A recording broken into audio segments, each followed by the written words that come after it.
ResQ is a completely open source project using off-the-shelf components to passively listen for the presence of a cell phone and report it to the operator. This can be used to locate lost hikers, campers, even poachers in game preserves. The hardware is based on the ESP8266 microcontroller, which sits in promiscuous mode, just listening for the presence of any Wi-Fi enabled device. There are multiple different flavors made. There's a ground unit containing a highly directional, high-gain Yagi antenna. This is really handy for pointing out into the wilderness when you're doing a ground-based search. ResQ Air is the exact same hardware, but this is in a smaller package designed to be carried by UAV, drone, or other small remotely operated aircraft. It uses the onboard aircraft battery, so it can be a much smaller package. I also designed a camera module. This uses the ESP32 camera system. This links directly to any ResQ hardware and is triggered anytime a cell phone or Wi-Fi device is detected. This allows you to point it downwards from a drone or aircraft, and it will automatically capture a photograph of the scene when you detect a cell phone. ResQ Sentry is the same hardware again as the air and the ground unit, only in a package designed to be mounted stationary on the ground in places such as game preserves or other sensitive private property areas. Within it is contained a battery power supply as well as the camera module. This way, anytime a Wi-Fi enabled device is detected in the area, it also captures an image of the entire scene.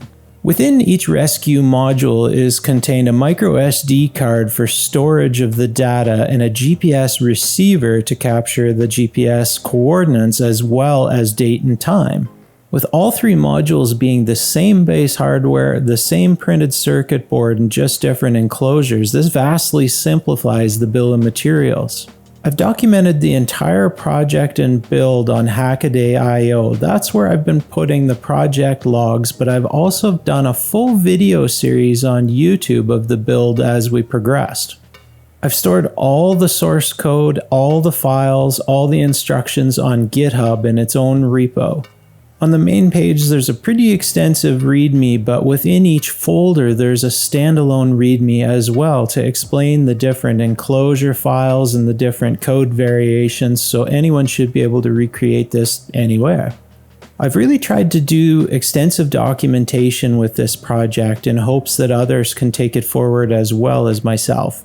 The user and instruction manual is over 60 pages at this point and contains detailed information on different ways to make the enclosures, the PCBs, the circuits, the assembly, and much more.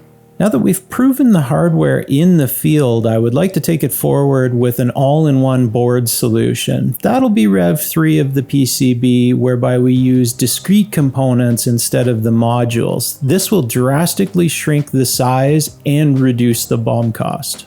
Right now I'm just finalizing the telemetry for the two radios. One is the Bluetooth communication from the ground unit to your smartphone, and the other is the LoRa long-range radio unit. They're coming along nicely. I can't wait to get this project out into the field a little bit more. I'm also working with my local search and rescue to give it some trials. I hope you can try it out as well. Take the code and designs, make them yours, make them better, feed them back so we can all improve this project and get it out there and hopefully save a life someday. Join me on Hackaday.io and make this project for yourself.